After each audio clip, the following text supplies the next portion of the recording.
47절부터 53절까지의 말씀입니다. 요한복음 11장 47절부터 53절까지의 말씀 제가 봉독해드리고 53절만 같이 봉독하도록 하겠습니다. 제가 가지고 있는 성경 신약 166페이지에 있습니다.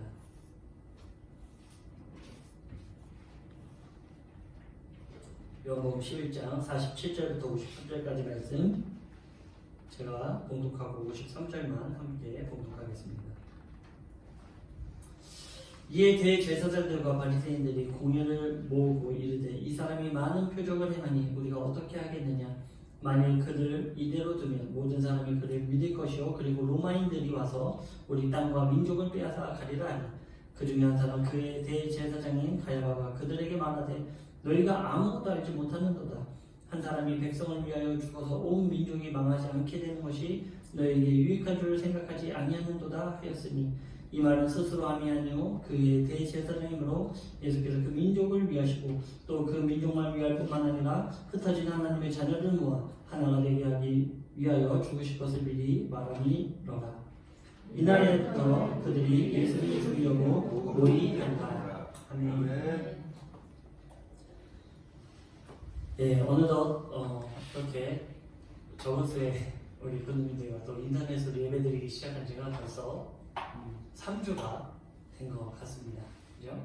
제가 생각했을 때 아무래도 한 3월 한 달간 또 좀 루즈해지면 한 4월 초까지도 이렇게 이어지지 않을까 그런 생각을 한번 해봅니다. 이럴 때일수록 더 마음을 붙잡고 하나님을 바라보시기 바랍니다.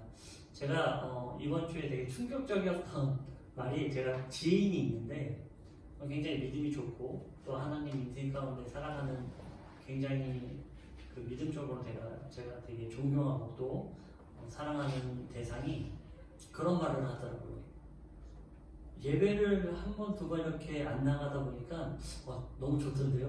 그러니까 네, 그래서 이거를 뭐 웃어야 될지 뭐 울어야 될지 상황이 그런데 그런 것 같아요. 이번에 이런 영적인 눈으로 보자면 이런 시련을 통해서 하나님에 대한 믿음의 제가 계속 눈이 말씀드리지만 자리에 나와서 예배를 드리고 안 드리고가 중요한 게 아니라 우리가 어디에 있든지 그 마음이 정말 하나님을 향하고 있느냐.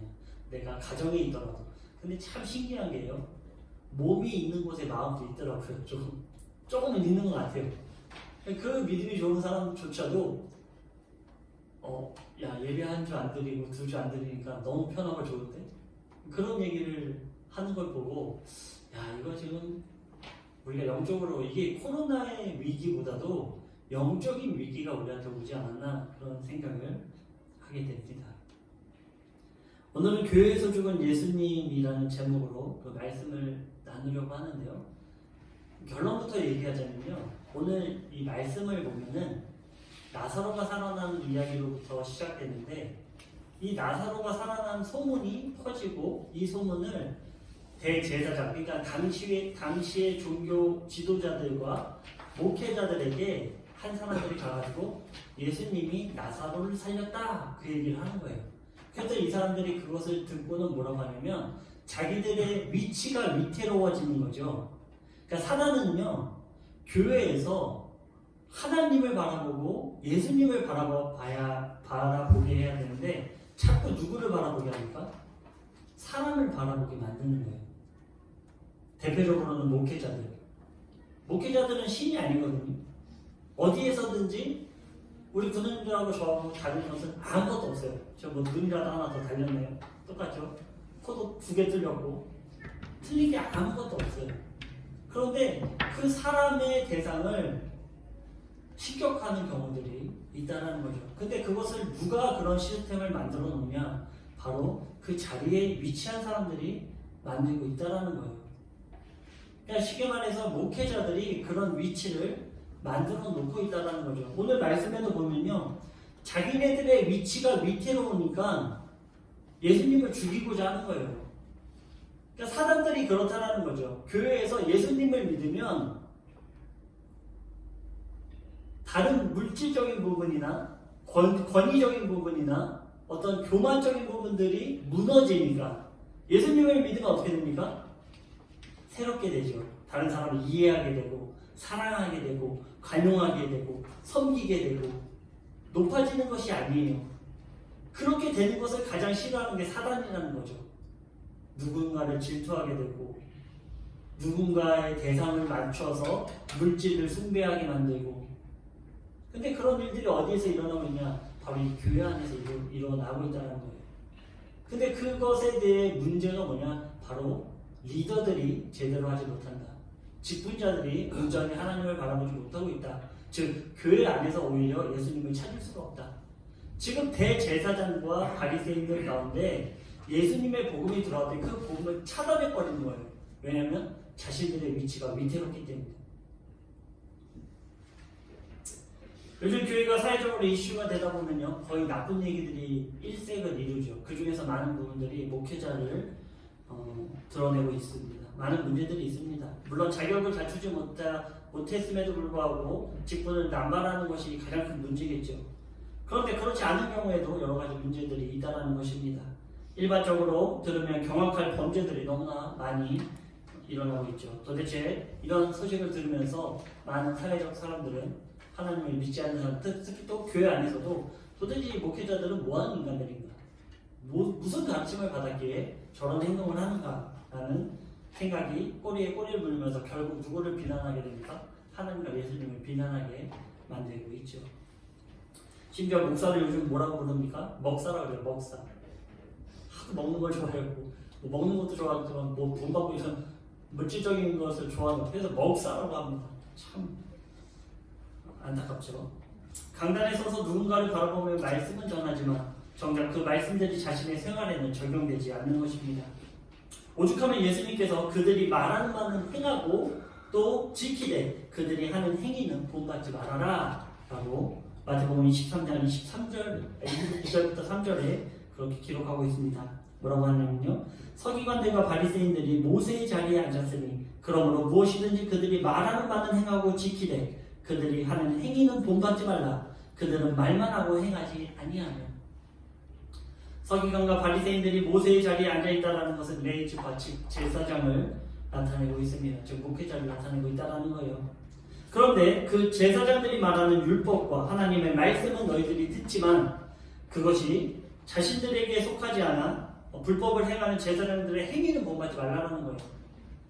제사장이 말하는 것은 하나님의 말씀이기 때문에 들어라. 또 그 말하는 것을 지켜라. 그런데 그들의 행위는 본받지 말라는 거예요. 어폐가 있죠. 앞뒤가 다릅니다. 말하는 것이 내 행위 가운데 일어나야 되는데 말과 행동이 따로 없는 그런 상황을 예수님께서 지적하신 것이죠. 이러한 질책이 예수님 시대에만 있었을까요? 그렇지 않습니다.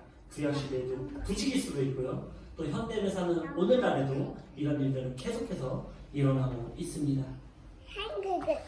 세상 이러한 일들로 인해 하나님의 존재 자체를 의심하거나 부정 그리고 오해하는 경우가 너무나도 많습니다. 또한 우리 부모님들도 여러 기사를 접하면서 이러한 의문을 갖기도 할 것입니다. 제가 신앙생활을 하면서 한 번도 강대상에서 목회자 스스로를 향한 메시지를 들은 적이 없어요. 그런데 성경을 보면요, 목회자들을 향한 메시지들이 너무나 많아요. 이것을 전하지 않고 넘어가기에는 너무나 대량의 분량이 있다는 거죠. 목회자 너희들이 어떻게 살아가야 되는가, 레위인의 삶은 어때야 되는가, 그런 거에 대해서 성경은 너무나도 많이 얘기하고 있습니다.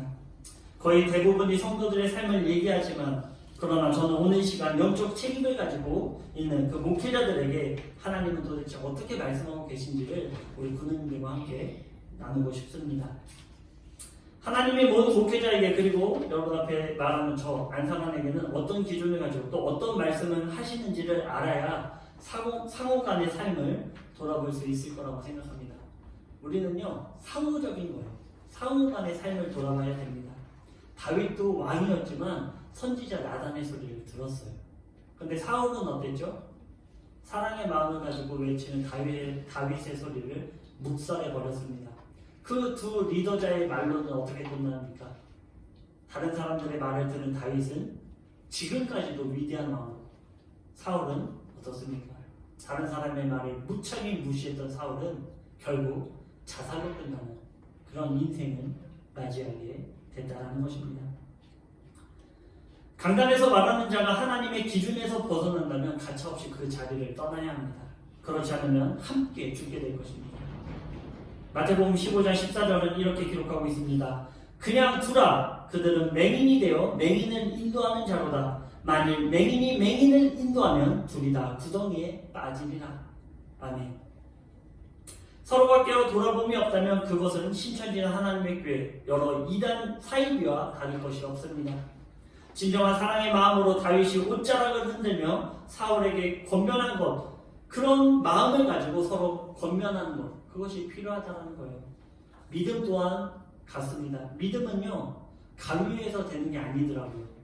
지금 많은 그런, 아까 제가 서두에 말씀드렸듯이 교회 가는 게 왜 편해졌을까요? 왜 그 교회 가는 발걸음이 괴롭고 힘들고 피곤한 걸음이 되고 말았을까요? 시스템화가 되기 때문이에요. 계속해서 말씀드리지만 예배 자체가 우리에게 기쁨이고 이 자리에 와서 함께 평화를 누리고 하나님의 말씀을 듣고 한 주간의 삶의 힘을 얻고 가는 것이 이 예배의 목적인데 이 예배의 목적이 자꾸 교회에서 사라지고 있어요. 다른 것들에 자꾸 그 시선을 뺏기고 있습니다.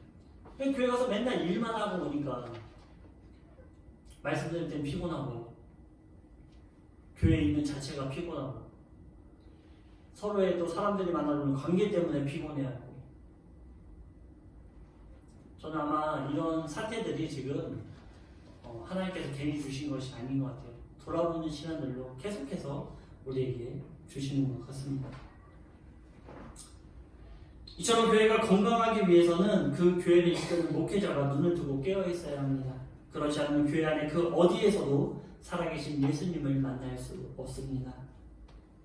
오늘 본문의 내용은 어떻게 보면 예수님을 십자가에 달려 죽이는 결정적인 사건의 연장으로 볼 수 있습니다.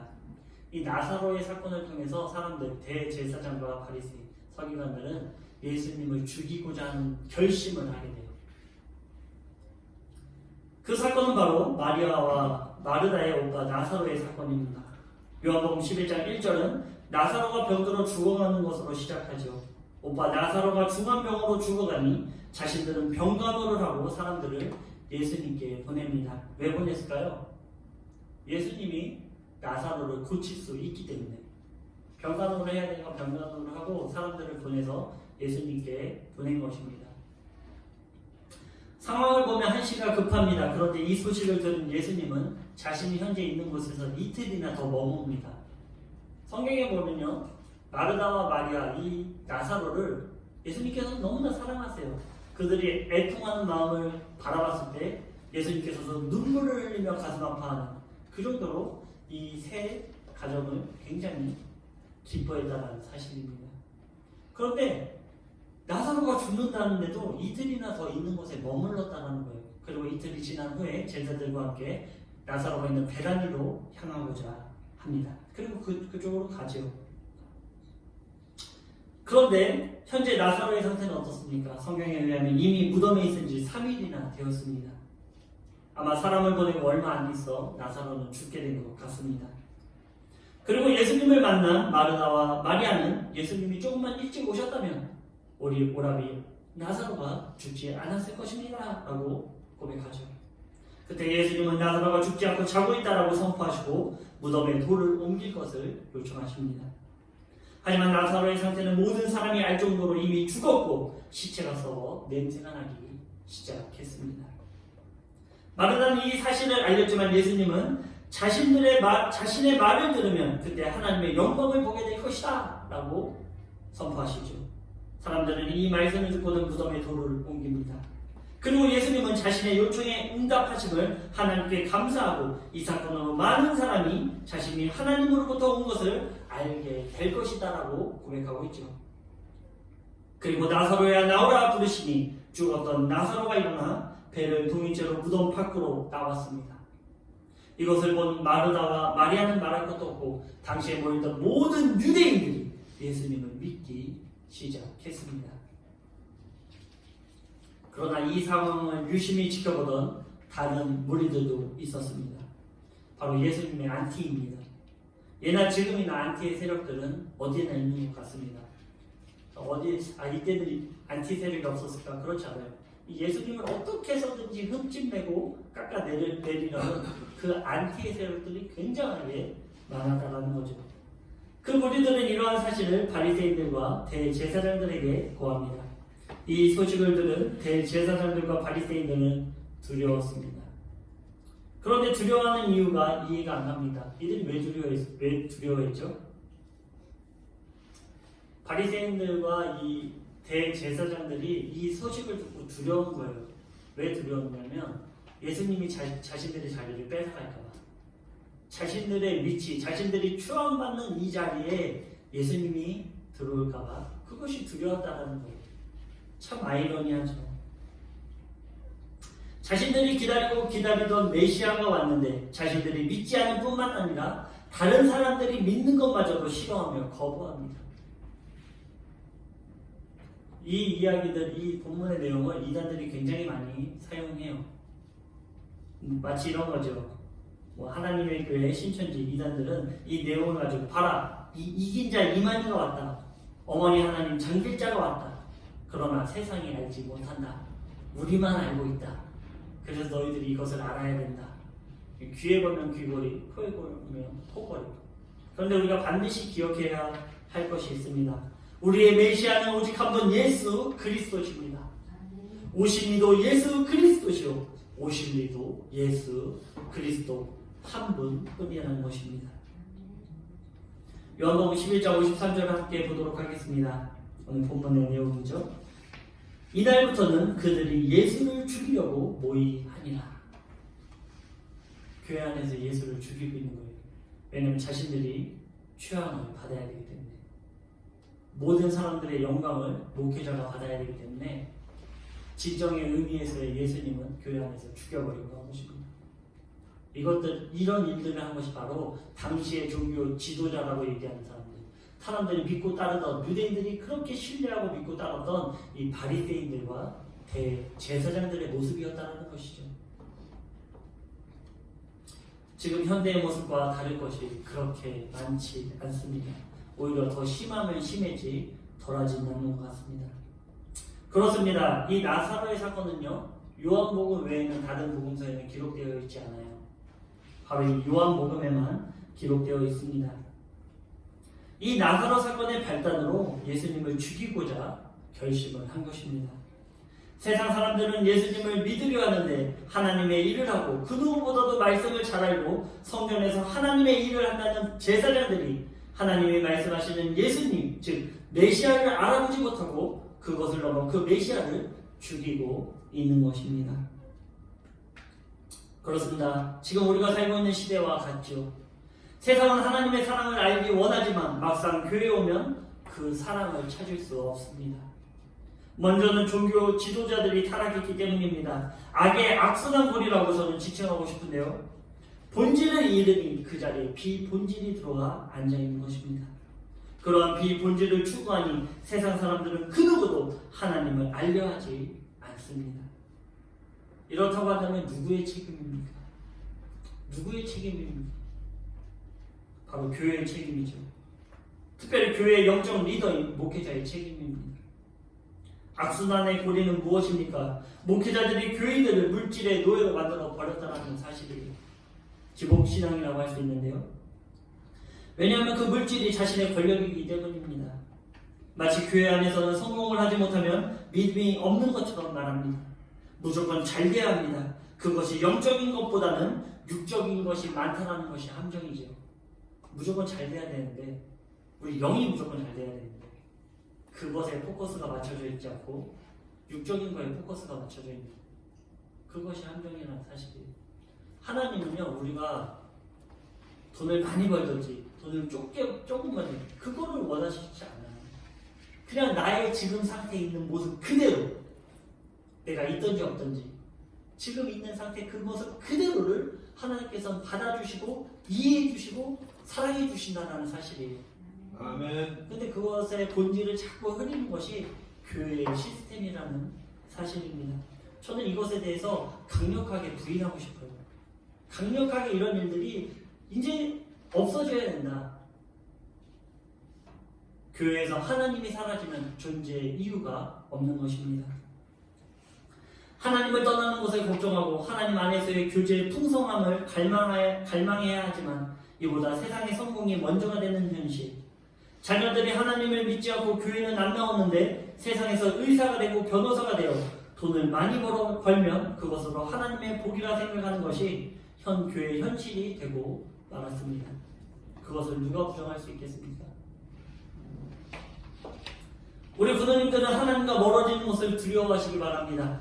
그리고 하나님과 함께 동행함이 복이라는 것을 반드시 기억하시기 바랍니다.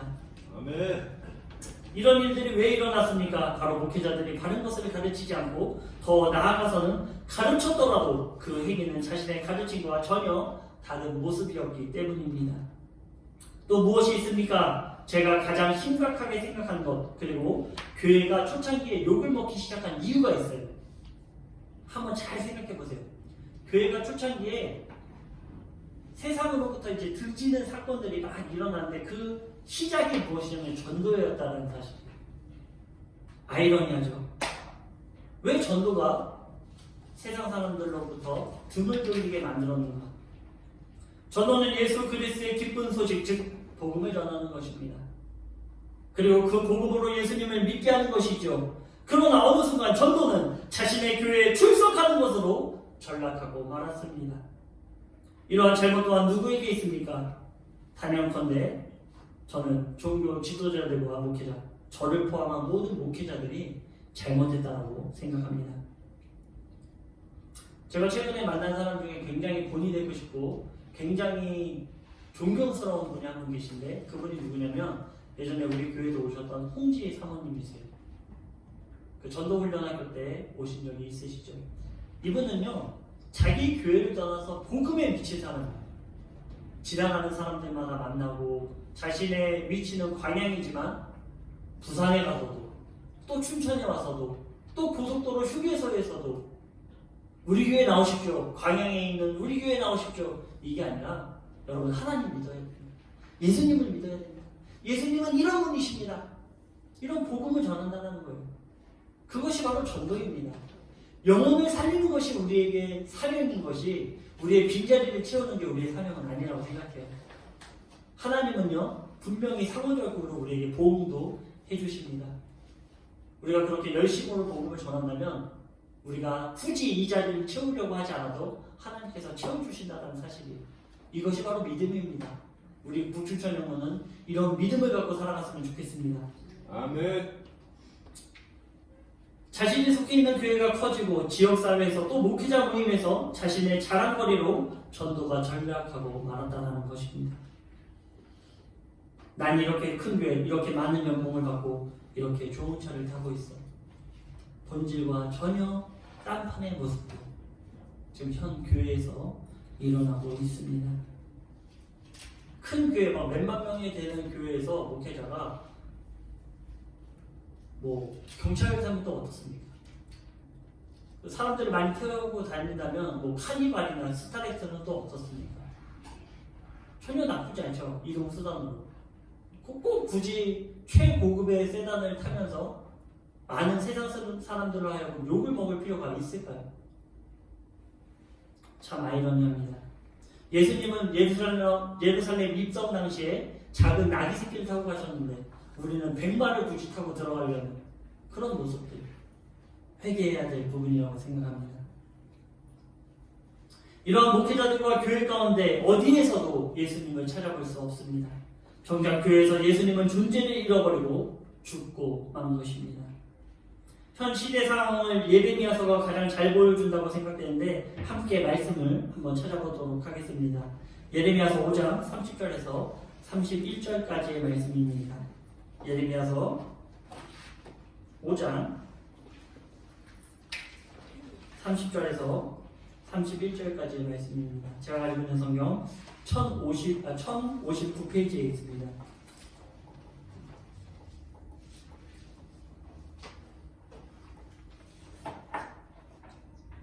예레미야서 5장 30절에서 31절 우리가 한 목소리로 조그맣게 그렇게 공독하겠습니다. 제가 가지고 있는 성경 1059페이지 예레미야서 5장 30에서 31절 함께 봉독하겠습니다. 이 땅에 무섭고 놀라운 일이 있도다. 선지자들은 거짓을 예언하며 제사장들은 자기 권력으로 다스리며 내 백성은 그것을 좋게 여기니 마지막에는 너희가 어찌 하려느냐. 아멘. 무섭고 놀라운 일들이 시대 가운데 일어나고 있는데 그 무섭고 놀라운 일이 무엇이냐? 바로 선지자와 제사장, 지금으로 말하면 목회자나 선교사들이 자신의 이익을 위해 거짓을 예언하고 이를 바탕으로 그 위치의 권력으로 하나님의 백성들을 좌지우지하고 있으며 이를 백성들은 좋게 여기고 따르고 있다는 것입니다.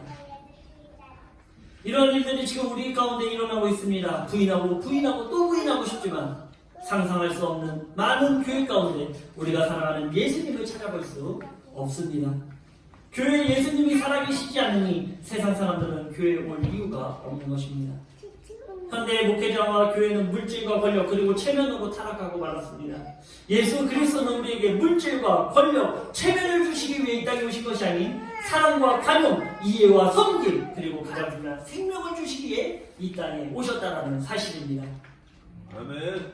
교회를 강도의 소굴로 만들지 말아야 합니다. 이것은 저와 여러분이 반드시 지켜야 할 사명입니다. 복음이 없는 교회는 그 존재 가치를 잃어버리고 맙니다. 성전에서 예수 그리스도의 자리는 그 무엇으로도 그 자리를 대체할 수 없습니다. 저는 이번 코로나 사태와 사순절 기간을 지나며 하나님께서 이 땅에 주시는 음성을 듣기 원합니다. 제가 요즘 계속해서 회개와 회복을 말한 이유가 여기에 있습니다. 늦었다고 말할 수 있지만 아직 늦지 않았습니다. 끝으로 향해 가는 이 세대에 우리는 하나님의 말씀으로 깨어있기를 바랍니다. 아멘. 끝으로 다윗의 위기 극복을 보고 말씀을 마치려고 합니다. 다윗은 이스라엘 왕으로 즉 리더로 서 있었지만 인구 조사를 통해 하나님께 범죄하고 말았습니다. 이 범죄함으로 말미암아 하나님이 심판하시는데 그것은 이스라엘 전역에 4일 동안 전염병이 돌게 한 것입니다. 성경은 이때 죽은 사람이 7만 명이다 라고 기록하고 있죠. 지도자의 잘못이 이러한 결과를 초래한 것입니다. 그만큼 리더의 역할은 중요합니다. 그러나 다윗은 자신은 죽지 않으니 이것으로 됐다 이렇게 생각하지 않아요. 자신의 잘못을 하나님께 간절히 상소하며 회개하고 제단을 쌓아 번제와 화목제를 하나님께 드리며 간절히 간구합니다. 무엇을 간구했을까요? 우리 백성들 좀 살려주십시오. 제가 잘못했습니다. 저의 범죄함을 우리 백성에게 돌리지 말아주십시오. 이렇게 간구했을 것입니다. 이때 하나님은 다윗의 예배를 받으시고 그 땅의 전염병을 그 재앙을 멈추셨습니다. 하나님의 사랑 가운데 보호받는 북출전염 군의 여러분, 우리가 먼저 회개하고 우리가 먼저 하나님께 나가길 원합니다. 우리가 먼저 회복되길 원합니다. 그 시작이 바로 저로부터 시작되길 원합니다. 하나님 앞에 온전한 회개를 드림으로 회복되어지는 이러한 회개와 회복이 바로 이 땅을 살릴 것입니다. 나아가 이 세상을 살리며 죽은 영혼들을 살릴 것입니다. 우리 영혼에서는 살아계신 예수님을 날마다 만나기를 또한 바랍니다. 이번 한 주도 하나님의 온전한 말씀 가운데 믿음으로 전진하시길 주님의 이름으로 축원드립니다. 아멘. 함께 기도하겠습니다.